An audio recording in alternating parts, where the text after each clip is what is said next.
9절에서 75절,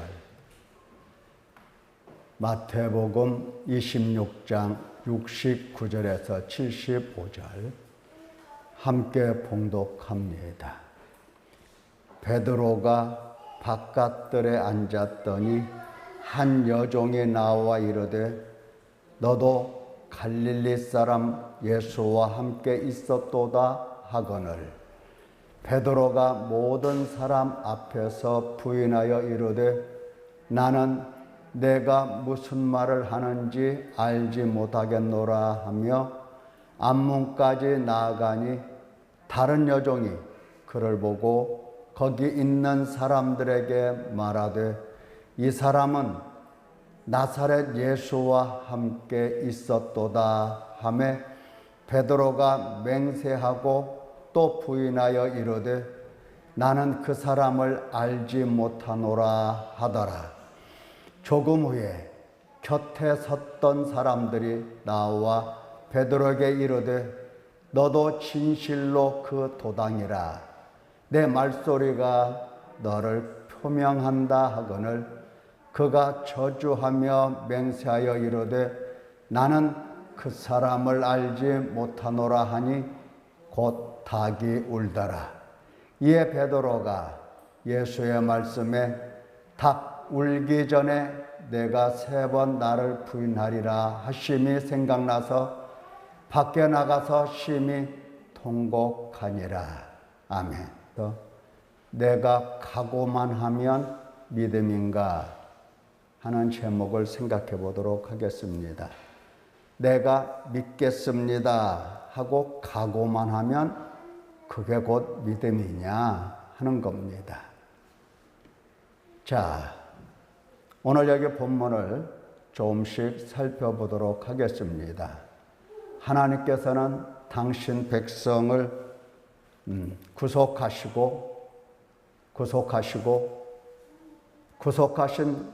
그와 화목하시며 너는 내 것이라 하나님이 말씀해 주시면서 양육을 하신다고 그랬습니다.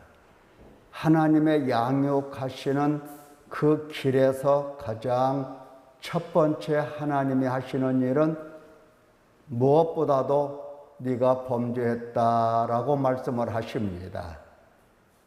하나님 아버지 앞에서 범죄했다, 이걸 가르쳐 주십니다. 그러니까 하나님의 양육하심을 받는 사람은 먼저 하나님을 알아듣게 되고 그 앞에서 범죄한 것을 알아차리면서 오호라 나는 공고한 사람이로다 이 사망의 몸에서 누가 나를 건져내랴 하면서 내 자신이 범죄하였고 범죄로 인하여 내가 피할 수 없는 것이 하나님의 저주고 사망이라는 것을 알아차리면서 이제 돌아오라 하시는 하나님의 음성을 듣게 되고 하나님께 돌아갑니다. 자, 이러한 모든 일들이 하나님께서 우리를 양육하시는 하나의 길입니다. 자, 이와 같이 양육하시는 길목에 서서 우리는 죄를 알아차리게 되고 죄뿐만 아니라 내가 죄인이라는 것과 죄로 인하여 저주의 몸, 사망의 몸이라는 것을 알아차리고 이제 하나님 앞에 나가서 하나님 앞에 회개하는 겁니다. 돌아가서 회개해서 회개의 열매를 맺는 것이 이제 하나님의 백성들의 삶입니다. 자, 오늘 우리에게 하나님께서 무엇을 일러주실까? 어떤 죄를 일러주실까? 베드로를 통해서 하나님께서 우리에게 일러주시는 죄는 그렇습니다. 먼저 이 사건의 발단을 보면 베드로에 대한 폭로가 나오죠. 이미 예수님은 체포되셨고 지금 여러 사람들에게 그 비난을 받으면서 이제 점점 정죄를 당하고 계십니다. 이때에 베드로가 예수님을 따라가서 대제사장의 뜰까지 따라갔는데 이때 한 여종이 나와서 이르되 너도 갈릴리 사람 예수와 함께 있었도다 하고 베드로가 누군가를 폭로해 줍니다. 너도 갈릴리 사람 예수와 함께 있었도다. 자, 그래서 이제 베드로가 그 자리를 살짝 피해서 앞에까지 나아가게 되는데 다른 여종이 그를 바라보면서 사람들에게 말하기를 이 사람은 나사렛 예수와 함께 있었도다. 이렇게 폭로를 합니다. 예. 조금 후에 이제 함께 있었던 사람들이 이제 베드로에게 나와서 말하기를 너도 진실로 그 도당이다. 네 말소리가 너를 표명한다. 예. 두 여종이라고 하면은 어린 소녀입니다. 어린 소녀 여종이에요. 어린 소녀 1, 어린 소녀 2. 자, 이 두 사람은 목격자로서 이가 나사렛 예수와 함께 있었다. 이렇게 얘기를 하고, 그리고 이제 그 이야기를 들어서 베드로에게 나와 말하는 이 사람들은 다른 증거를 가지고 실제로 목격자로서 폭로하는 것보다는 다른 증거를 잡아서 너도 그 도당이다. 이렇게 이야기를 합니다. 뭐냐? 네 말소리가 너의 그 말하는 악센트, 말하는 투. 예. 우리나라도 땅이 좁습니다만은 좁아도 전라도 지방의 사투리, 경상도 지방의 사투리, 서울 말씨, 제주도 등등 이렇게 차이가 많이 납니다. 그래서 말소리 딱 들으면 아우 충청도에서 오셨구만요 이렇게 나오죠. 예, 말소리만 딱 들으면 알아요. 그런 것처럼 이 사람들은 실제로 베드로가 예수님과 함께 있었다라기보다는 말소리 들어보니까 너도 그 사람과 한 무리다. 도당이라고 하는 것은 한 무리다. 이런 뜻입니다. 자, 네가 갈릴리 예수와 함께 있었다. 있었다. 이 자가 나사렛 예수와 함께 있었다. 이 여종들은 이렇게. 그리고 사람들은 네 말소리가 너를 네가 누군지 네 말소리 들어보니까 딱 알겠다. 시침이 되지 마라. 이렇게 베드로를 폭로해 줍니다. 베드로가 얼마나 놀랐겠어요. 지금 가급적 예수님과 멀리 떨어져서 멀찍이 예수님이 어찌 되나 하고 따라가서 보려고 했는데 그만 이렇게 베드로를 알아보는 사람들이 있고 폭로하는 사람들이 있더라라는 겁니다. 얼마나 놀랐겠어요. 그래서 베드로가 이제 부인을 하게 되는 겁니다. 지금 예수님께서 대제사장들이나 또 왕이나 이런 사람들에게 지금 대접을 받고 계신다고 한다면, 사람들에게 칭송을 받고 사람들에게 막 영광을 받고 있는 때라면 베드로가 자기를 알아주지 못하는 사람들에 대하여 원망하고 좀 서운한 생각을 가졌을 것입니다. 지금 예수님께서 사람들에게 이 칭찬을 받고 칭송을 받고 대접을 받고 있다고 한다면 베드로가 나지. 내가 예수님의 제자 중에 하나야. 아마 이렇게 자랑스럽게 얘기를 했을 것 같습니다. 그런데 예수님은 지금 체포되고 예수님은 많은 사람들에게 둘러싸여서 비난을 당하고 모욕을 당하고 또 지금 극히 약한 약자로서 대제사장 앞에 서 있는 겁니다. 그의 운명이 어떻게 될지를 몰라요. 조금 전만 해도 예루살렘 성을 입성할 때에 수많은 사람들이 찬양했어요.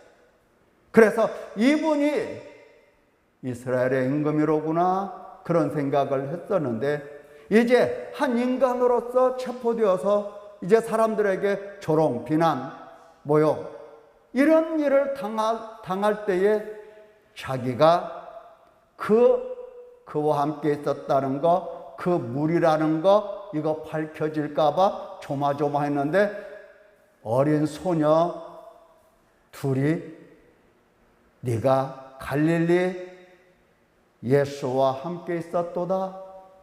나사렛 예수와 함께 있었도다. 이렇게 이야기를 하면서 폭로를 합니다. 베드로가 깜짝 놀라서 하는 얘기가 모든 사람 앞에서 부인합니다. 모든 사람 앞에서. 그렇죠? 여기 보면은 말씀을 보면은 모든 얼마나 베드로가 부인하는 것이 그냥 속삭이는 말로 나 그 사람 잘 모르는데요. 이렇게 얘기한 게 아닙니다. 모든 사람 앞에서 군중 앞에서 부인을 하는 겁니다. 뭐라고 부인하죠? 나는 네가 지금 무슨 말을 하는지 모르겠다 하는 겁니다. 너 지금 무슨 말을 하는 거야? 하는 겁니다. 네가 지금 무슨 말을 하는지 지금 베드로의 눈은 그 여자를 바라보지만 베드로의 마음의 시선은 누구를 바라보고 있어요? 모든 사람을 바라보고 있는 겁니다. 모든 사람 앞에서 저 앞에 계신 예수님, 그러니까 3년 동안 주여 주여 라고 내가 주와 함께 죽을지언정 주를 부인하지 않겠다 각오하고 예수님을 따랐던 그가 이제 모든 사람 앞에서 그를 부인하고 부정합니다. 네가 무슨 말을 하는지 도무지 알지 못하겠노라 이러는 겁니다. 맞다. 나는 나사렛 예수 그리스도와 함께 있었고 나는 그의 제자고 나는 그를 하나님의 아들 그리스도시요 저는 그리스도시요 살아계신 하나님의 아들이라고 내가 고백한 그래서 나는 믿는 사람이다. 나는 예수님을 믿는 사람이다. 이렇게 고백을 했어야 마땅한 건데 무슨 말 하냐고 잡아댑니다. 예수님과 함께 있은 적이 없어요. 한 번도 예수님과 한 번도 함께 있어 본 적이 없고 계속해서 있어 본 적이 없어요. 계속해서. 자, 두 번째 그 여종에게 베드로가 이제는 맹세를 하죠. 맹세코 이렇게 나오죠. 부인하면서 이러되 나는 그 사람을 그 사람입니다. 그 사람을 알지 못하노라. 많은 사람들이 예수님을 사람으로 보고 있는데 베드로도 그 순간은 예수님을 뭘로 보느냐? 한 사람으로 봐요. 주는 그리스도시요 살아계신 하나님의 아들이라고 고백을 했는데 지금 많은 사람들 앞에서는 뭐라고 얘기하느냐? 나는 그 사람을 이렇게 그 사람을 알지 못한다. 부인을 합니다. 이거 맹세하고 하는 말이에요. 맹세하고. 자, 74절을 보면은 이제 사람들이 와서 너가 그 도당이다. 너의 악센트를 보니까 너의 말투를 보니까 틀림없다. 하는 사람들에게 이제 어떻게 하느냐? 맹세가 아니에요. 맹세는 맹세인데 무슨 맹세냐? 저주의 맹세입니다. 저주하며 맹세하여 이르되 나는 그 사람을 알지 못하노라. 또 그 사람이라고 얘기하죠. 나는 그 사람을 알지 못하노라. 여기에 그가 저주한다. 베드로가 저주를 한 것은 누구를 저주한 거냐 할 때에 예수님 저주한 것은 아닙니다. 또 그 사람들을 저주한 것도 아니에요. 누구를 저주했느냐? 자기 자신을 저주한 겁니다. 어떻게 저주를 하느냐? 우리도 그런 이야기 자주 하죠. 네가 먹었지? 아니. 먹었잖아? 아니. 내가 먹었으면 내 손에 장을 짓는다. 자, 내 손가락을 어떻게 하겠다? 짚겠다는 겁니다. 지져. 내 손을 짚고. 그러니까 저주를 자기 자신에게 가지고 온 겁니다. 맹세코 맹세하기를 저주를 동반하면서 내가 저주를 받아 죽을지언정 내가 진실로 그 사람을 알았고 그 사람과 함께 있었다고 한다면 네가 나 죽여도 좋아. 난 얼마든지 죽을 각오가 되어 있고 얼마든지 죽을 용의가 있는 사람이야. 내가 그와 함께 있었고 그를 알았다고 한다면 내 손가락에 장을 지죠. 이렇게 저주를 불러온 겁니다. 그리고 맹세하기를 나는 그 사람을 못한다, 알지 못한다. 이렇게 부인을 합니다. 그러니까 네가 무엇을 말하는지 알지 못하노라 이 말은 나 처음 듣는 소리다 이 말이에요. 처음 듣는 소리야. 금시초문인데 이거예요. 처음 듣는 소리다. 그러니까 나는 그 사람을 알지 못한다 하는 말은 지금까지 단 한 번도 알았던 적이 없다는 겁니다. 대단하죠? 금방까지도 주와 함께 죽을지언정 주를 부인하지 않겠나이다 예수님께 고백을 한 사람이 한 번도 그를 알아본 적이 없다 이 말이에요. 그러니까 베드로의 부인은 그냥 에이 나 몰라 이런 정도가 아니고 생명을 걸고 저주를 받을지언정 그가 아주 고의적으로 그의 모든 의지를 다하여서 예수님을 부인하는 겁니다. 자, 이런 인간에 대해서 하나님은 어떻게 하실까요? 버리셔? 이렇다고 해서? 버리세요? 버리지 않죠.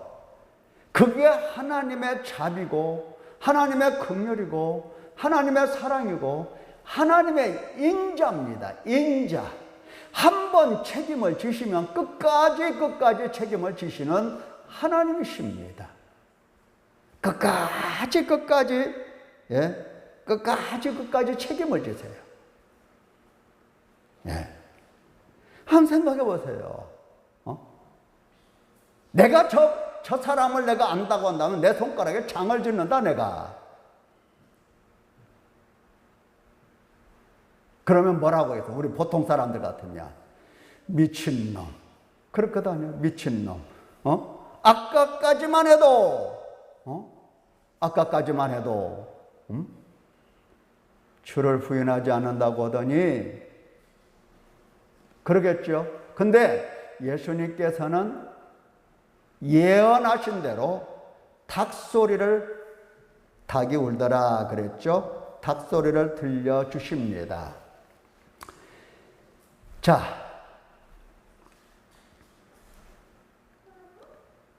베드로가 이렇게 부인하다가 닭소리 들었습니다. 닭이 울더라 그랬죠. 닭이 울더라. 그러니까 예수님께서는 지금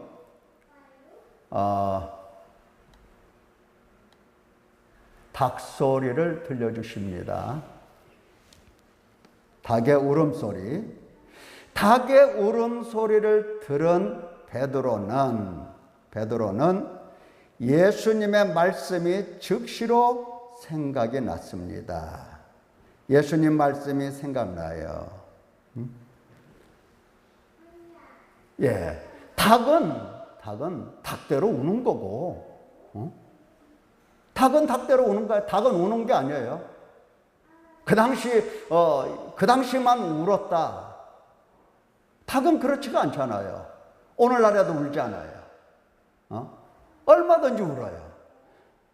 그런데 그 닭소리를 듣고 예수님 말씀이 생각이 났다라고 하는 겁니다. 이 하나님의 백성들, 하나님의 자녀들은 딱 이 모습입니다. 예수님의 말씀이 생각나요. 하나님 아버지의 말씀이 생각나요. 예. 생각이나 어떤 생각이나 네가 닭 울기 전 3번 나를 부인하리라. 예수님이 말씀하셨죠. 그러니까 네가 나를 모른다고 3번 부인하면 그 다음에 뭐가 울을 거다? 닭이 울을 거다. 예수님께서 이렇게 미리 말씀을 하셨어요. 그래서 그 닭소리를 듣고 뭐가 생각났냐면은 예수님 말씀이 생각났어. 네가 나를 3번 부인하리라. 그게 생각이 난 거예요.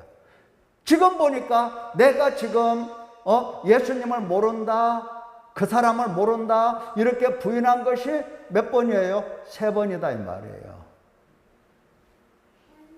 자, 그래서 베드로는 예수님 말씀이 생각나서 밖에 나가 심히 뭐를 합니까? 아주 통곡을 합니다. 통렬하게 마음을 찢어서 통곡을 합니다. 네? 부인한다라고 하는 것은 뭐냐면은 나를 인지하고, 지금까지 배웠잖아요. 나를 인지하고, 나를 알아. 그것을 거부한다는 겁니다. 예. 그렇게 거부를 한 거예요. 3번, 3번. 딱 3번입니다. 그래서 이 3번으로 그는 밖에 나가서 아주 통렬하게 마음을 찢어서 통곡을 합니다. 누구 생각나서 이렇게 통곡을 합니까? 예수님 생각나서, 예수님 말씀이 생각나서, 예수님 말씀이 생각나서 내가 어떠한 사람인가 이것을 보면서 밖에 나가 심히 통곡을 한 겁니다. 네, 통곡을 했어요. 자, 이렇게 통곡하는 사람에 대해서 하나님은 그 통곡소리, 마음을 찢고 통곡하는 그 통곡소리를 우리 하나님은 모른 채 하실까? 그러지가 않죠. 바로 이것이 베드로가 회개한 겁니다. 자, 예수님께서 특별히 베드로를 주목하면서 너 회개하라 이 말씀 했어요, 안 했어요? 안 했지만은, 그 말을 안 했지만은, 그러나 예수님은 근본 회개함을 주시는 분이시요 죄사함을 주시는 분이시라. 그래서 예수님과 예수님의 말씀을 보면 자연스럽게 어떤 사람이든지 뭐가 생각난다? 내가 어떠한 죄인인가를 알아차리고 내가 예수님을 얼마나 멀리하고 이렇게 버리고 모른다고 부인하고 이랬는지를 깨달으면서 인식하면서 이제 통렬하게 우는 겁니다. 그러니까 베드로의 이 회개는 죄를 먼저 인식을 했죠. 예. 뭐가 죄다? 뭐가 죄였어요? 나 그 사람 몰라. 한 번도 함께 있은 적이 없어. 그거예요. 나는 그 사람과 한 번도 함께 안 있었어. 예. 함께 안 있었어. 몰라. 예. 알지를 못해. 그겁니다. 그래서 예수님을 보면서 예수님 말씀 생각나서 울었던 겁니다. 죄라고 하는 것은 지금 우리가 자꾸 죄에 대한 이 인식, 죄에 대한 의식, 자, 이것이 자꾸 부족한데, 우리는 죄하면은 그저 사람 죽이고 뭐 이런 우리의 관습 속에서 우리의 어떤 법 가운데서 자꾸 죄를 찾으려고 생각을 합니다만은, 하나님께서 우리에게 말씀하시는 죄는 그 이상이라고 하는 것을 꼭 깨달아야 됩니다. 베드로가 인식하게 된 죄는 몰랐던 겁니다. 모른다고 한 거예요. 모른다고. 함께 있었다고 하는 것이 아닙니다. 함께 없었어. 그거예요. 예수님 몰라. 우리는 예수님을 몰라서 예수님과 함께, 예수님이 나와 함께 계시고 내가 예수님과 함께 있다는 거 잘 몰라. 잘 몰라. 응? 예수님을 잘 몰라. 나 저분 잘 몰라. 몰라. 무지야, 무지. 네? 그러나 이 무지가 죄라고 인식하지 않아더라는 얘기예요. 왜 사람이 하나님을 모르고 예수님을 모르느냐, 또 모르는 것처럼 그렇게 살아가느냐 하는 겁니다. 지금 베드로가 말이죠. 베드로의 경우는 진짜 몰라서 몰라 이것이 아니고, 지금 무슨 문제예요? 자기의 생명이 위협을 받게 되니까 예수님을 모른다고 한 겁니다. 함께 있어 본 적이 없다고 얘기를 하는 겁니다. 자기 생명의 위협을 당하니까 자기의 유익을 위해서, 다시 말하면 자기의 영광을 지금까지 예수님 앞에서 구해온 사람이기 때문에 자기가 구하는 그 영광에 손상이 가고 손해가 볼 것 같으니까 예수님을 버리는 겁니다. 나 자신을 선택하고, 나 자신의 영광을 항상 선택하고, 만약에 내 영광에 예수님이 도움이 될 것 같으면 예수님은 나의 하나님이시고, 나에게 조금이라도 손해가 될 것 같이 생각이 되면 예수님은 그냥 버리는 겁니다. 몰라. 내가 유익할 때는 예수님이 나와 함께 계시옵소서 이렇게 얘기를 하고 함께 계신 것처럼 믿어. 그런데 뭔가 헌신하거나 손해가 날 것 같거나 혹은 내 마음대로 해야 되는데 내 마음대로 할 수 없을 때는 예수님을 탁 버려버려. 몰라. 나 예수님 철저하게 모른 채 하는 겁니다. 철저하게. 내가 예수님을 한 번이라도 아는 것 같이 행동을 안 해요. 자, 그것을 베드로는 뭘로 보았느냐? 죄로 본 겁니다.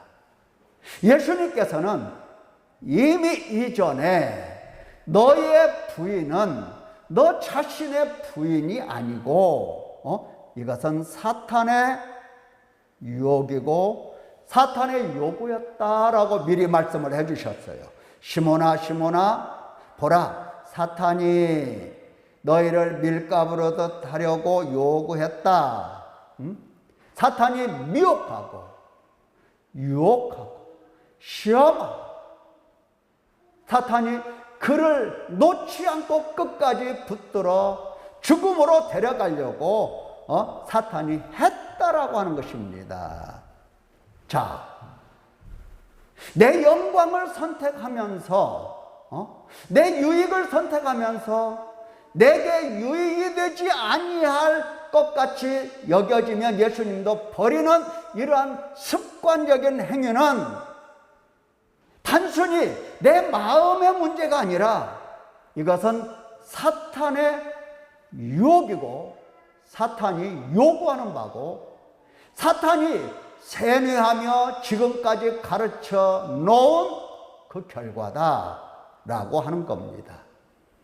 모든 죄가 다 그렇듯이 죄는 언제나 사탄에게 연결이 되어 있어요.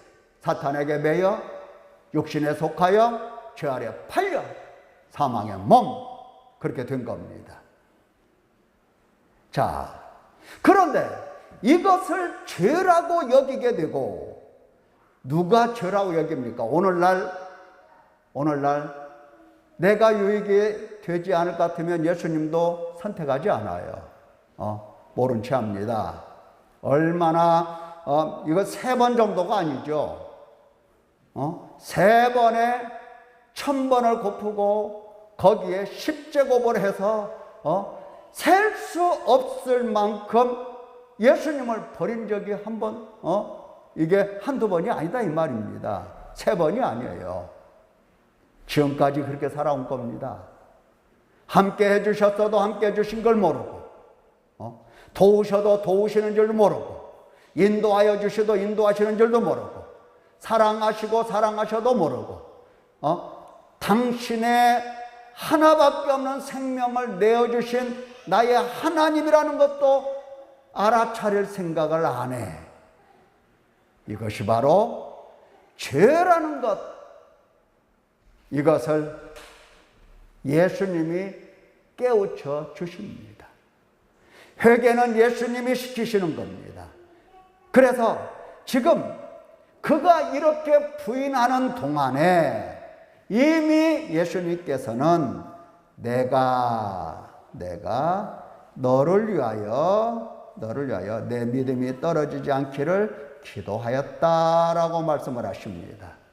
이미 베드로를 위하여 믿음이 떨어지지 않고 사탄을 따라간다라고 하면서 믿음이 톡 떨어지는 겁니다. 순간적으로 떨어지죠. 떨어지지 않기를 기도했다. 그런 겁니다.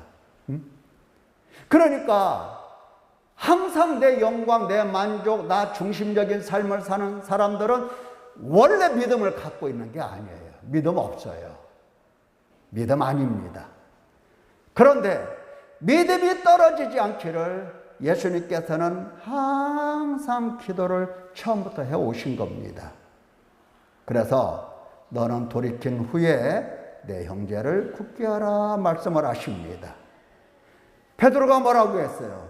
예수님의 말씀을 듣고 누가 주여, 이때는 주여입니다. 그 사람이 아니에요.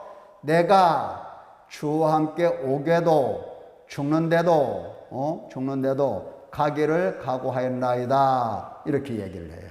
그러니까 예수님께서 베드로야, 오늘 닭 울기 전에 네가 3번 나를 모른다고 부인할 거다라고 이미 말씀을 하신 겁니다. 예수님께서 그를 위하여 그를 붙들고 기도하지 않으셨다고 한다면 베드로는 그냥 일반적인 사람들, 대제사장, 또 아까 고발했던 여종, 또 주위에 있는 사람들, 이 사람들처럼 예수님 앞에서 죄가 무엇인지 알아차리지 못하고 그냥 사망에 매여서 죽음으로 들어갔을 겁니다. 근데 예수님께서는 그를 위하여 믿음이 떨어지지 않기를 기도를 쭉 하시니 예수님께서 기도해 주시니 그가 죄를 인식하게 되고 그 다음에 그 죄 때문에 울게 되고, 그 다음에 울고 나서 돌이키게 되고, 이렇게 돌이키게 되고 합니다. 그러니까, 자, 회개가 없이는, 이게 회개잖아요, 회개. 회개가 없이는 아무리 각오해도 요게 믿음이 아닙니다. 회개 없이 내가 믿습니다. 내가 죽으면 죽어도 예수님 부인하지 않고요. 나는 예수님을 끝까지 믿을 겁니다. 아무리 얘기를 해도 그 각오는 각오일 뿐 믿음이 아니에요.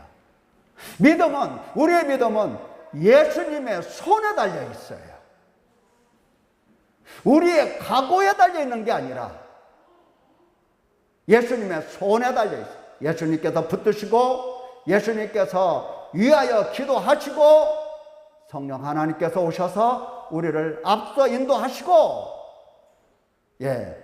그래서 믿음이 우리에게 있게 되는 겁니다.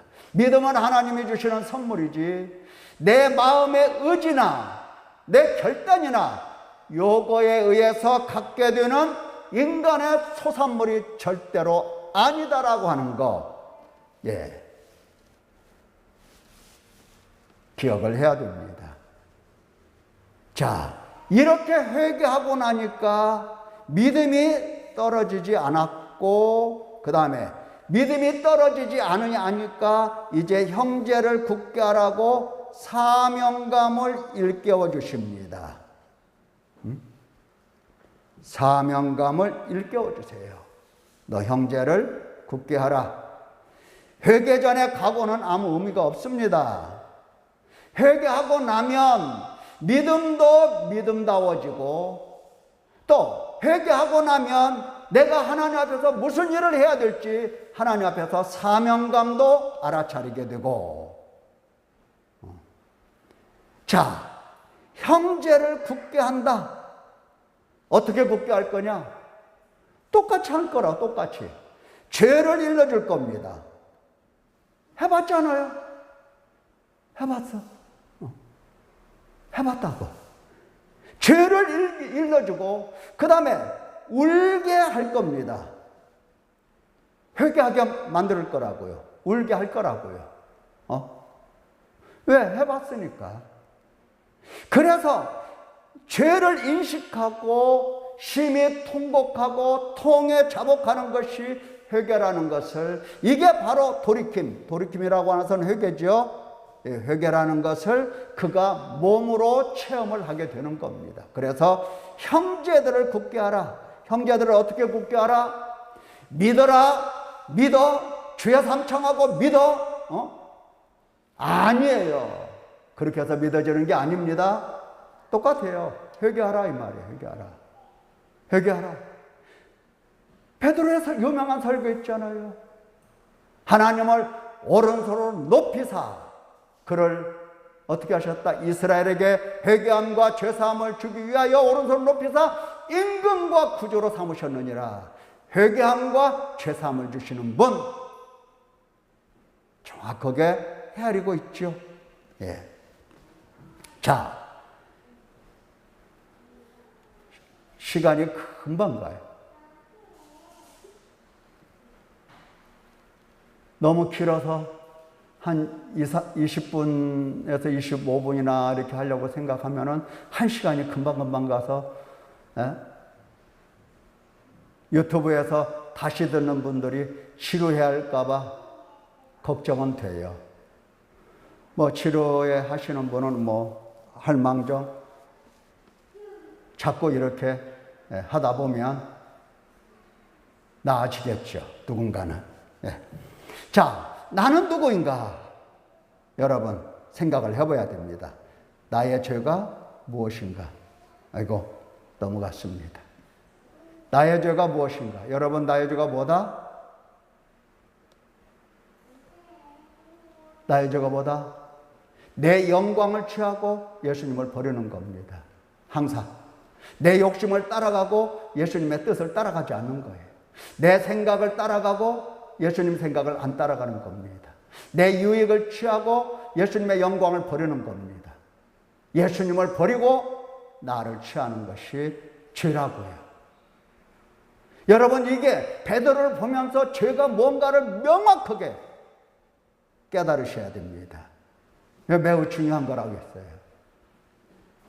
이것이 죄로 느껴지지 않으면, 이것이 죄로 보이지 아니하면 회개가 회개다울 수가 없어요.